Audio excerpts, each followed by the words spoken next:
Let me start by saying that Peter Terry was addicted to heroin. We were friends in college and continued to be after I graduated. Notice that I said I he dropped out after 2 years of barely cutting it. After I moved out the dorms and into a small apartment, I didn't see Peter as much. We would talk online every now and then. AIM was king in pre-Facebook years. There was a period where he wasn't online for about 5 weeks straight. I wasn't worried. He was a pretty notorious flake and drug addict. So I assumed he just stopped caring. The one night I saw him log on, before I could initiate a conversation, he sent me a message. David, man, we need to talk. That was when he told me about the No End House. I got that name because no one had ever reached the final exit.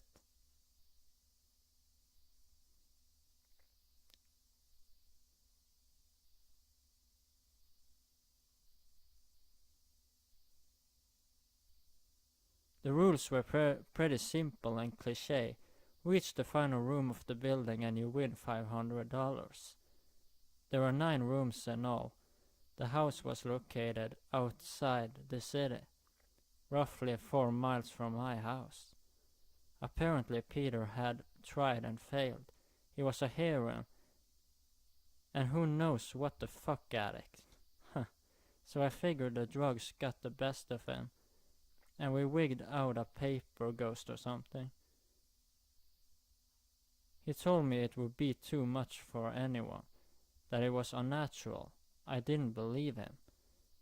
I told him I would go check it out the next night, and no matter how hard he tried to convince me otherwise, $500 sounded too good to be true.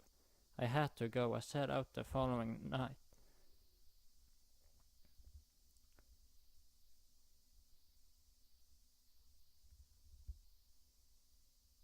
When I arrived, I immediately noticed something strange about the building. Have you ever seen or read something that shouldn't be scary, but for some reason a chill crawls up your spine? I walked toward the building, and the feeling of uneasiness only intensified as I opened the front door. My heart slowed, and I let a relieved sigh have me as I entered. Leave me as I entered. The room looked like a normal hotel lobby, decorated for Halloween. A sign was posted in place of a worker. It read, "Room 1 this way. 8 more follow. Reach the end and you win." I chuckled and made my way to the first door. The first area was almost laughable. The decor resembled the Halloween aisle of a Kmart, complete with sheet ghosts and animatronic zombies that gave a static roll when you passed by. At the far end was an exit. It was the only door besides the one I entered through.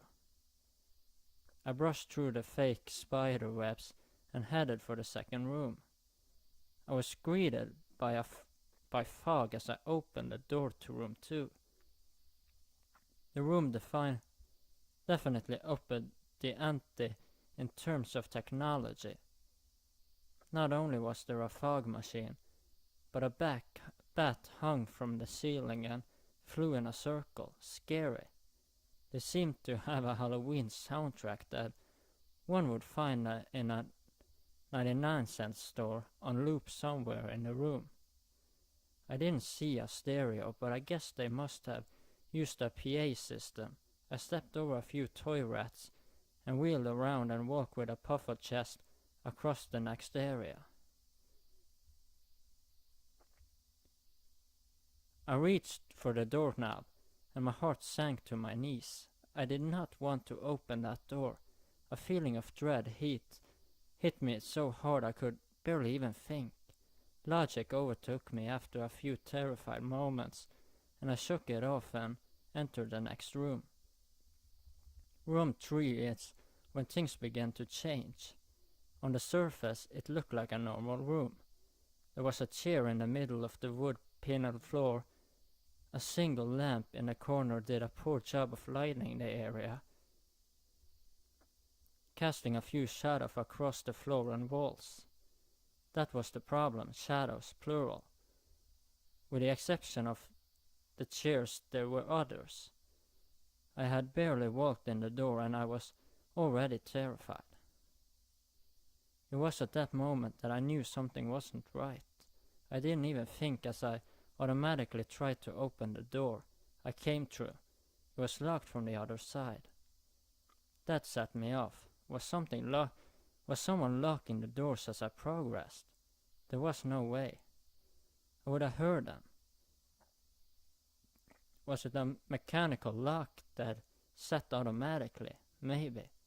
But I was too scared to really think. I turned back to the room and the shadows were gone. The chair's shadow remained, but the others were gone. I slowly began to walk. I used to hallucinate when I was a kid, so I wrote off the shadows as a figment of my imagination. I began to feel better as I made it to the halfway point of the room. I looked down as I took my steps, and that's when I saw it. Or didn't see it. My shadow wasn't there. I didn't have time to scream. I ran as fast as I could to the other door. I flung myself without thinking into the room beyond.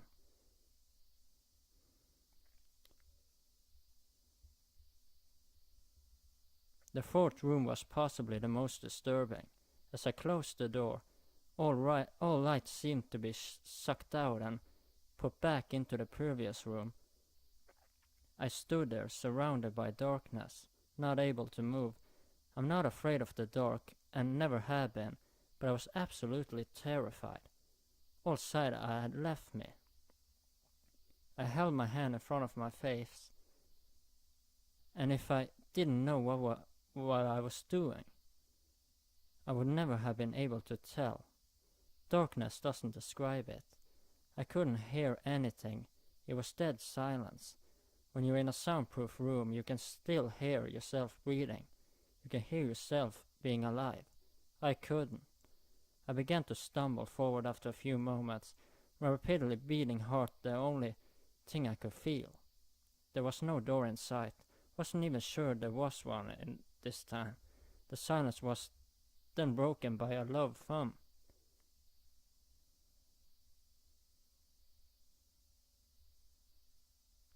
I felt something behind me. I spun around wildly but could barely even see my nose. I knew it was there though, regardless of how dark it was. I knew something was there. The hum grew louder, closer. It seemed to surround me, but I knew whatever was causing the noise was in front of me, inching closer. I took a step back. I had never felt that kind of fear. I can't really describe true fear. I wasn't even scared I was going to die. I was scared of what the alternative was. I was afraid of what this thing had in store for me. Then the lights flashed for a second, and I saw it.